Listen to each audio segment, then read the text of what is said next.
These are 3 Balsam Impatien plants that I've been waiting until it's warm enough, consistently, reliably enough to plant out.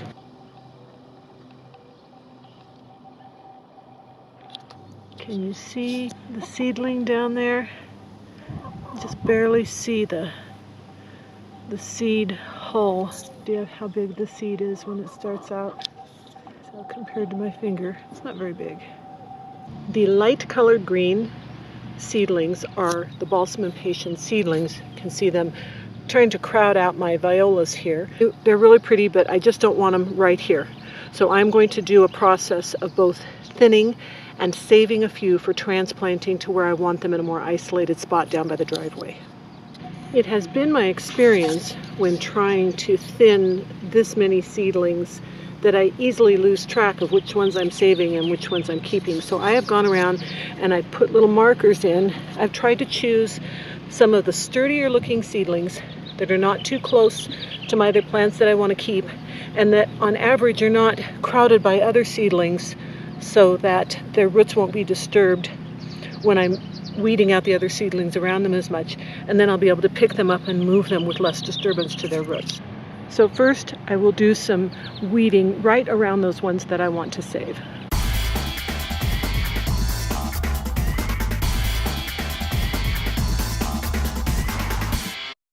You can see I've definitely made some headway there. I've decided to keep a couple of others that I discovered along the way that looked like they were particularly in good shape. Just not super new because they have their first true leaves showing up, so they're a little bit better established. But I've cleaned out around that viola and that one. Now you'll notice that I'm weeding without gloves. I usually weed with gloves because the dirt dries out my hands, but these are hard to grasp with gloves. But if you get them right down there, they come up easily, even though they reseed prolifically. They're not difficult to get up. Just have to get them like there. And if they break off, it's really not hard to pull the other part as well. So here's one that's kind of big that I'm not going to save. And if you just get it right down there, you can see it doesn't have too many roots yet. But one thing I'm also trying to avoid, I'm trying to avoid disturbing the soil very much. I mean, it's another advantage to the fact that they come up easily, because then I don't have to disturb the soil as much to get them up, less likely to bring other seeds to the top where they can get warmer and germinate. You can see I've done a pretty thorough job of weeding and thinning. So now I'm going to go check and make sure the area that I want to transplant them to is prepared.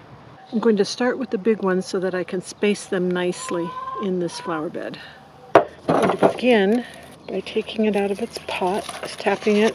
You can see the roots are kind of bound up a little bit, so I'm going to rub them a fair amount. Yeah, I've rubbed these roots fairly well. They're getting loose. They know they can break free from that pot now.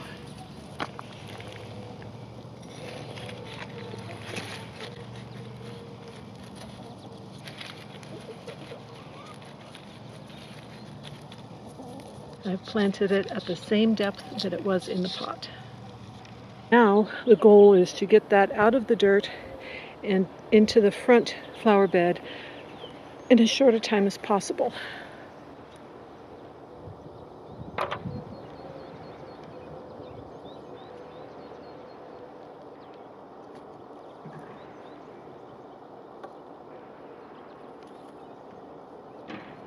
I'll just do 3 for now. So I've got the pot. The goal is to dump it out gently and put it right there. Fill in around it and tamp it down. And that's a pretty smooth transplant because I only dropped the camera and not the plant. So here I have 13 more of the Balsam Impatiens, plus I've got 3 morning glories that I'm hoping will climb the fence here like they have in years gone by. Look, there's my Balsam Impatien. There's the first morning glory, heavenly blue morning glory already climbing. There's one of the bigger ones. Another smaller. I've got them all spaced. Have them about a foot apart because I know that's how they grow. And then the last morning glory right there. And the cat is laying on a couple of them already. Shoo, kitty. There we go. Thank you. These seem to have survived being laid on, even though they're just newly transplanted. So the only thing left to do is to water them in. Here they are all watered in, and since the sun is on its way down, they'll have the whole evening to adjust before heat hits them. Okay, so it's been about 2 weeks, and you can see that this Balsam Impatien is already flowering. This one over here looks a little better. It's just starting. It's fun how they flower just up the stalk. They'll actually get to be about 2.5 to 3 feet tall, so more up there. The other ones, remember I transplanted, they're already thriving well here. I just really enjoy these Balsam Impatien flowers. They kind of look delicate, but the plant is so hardy, and it will blossom all summer long until frost. It thrives in the heat.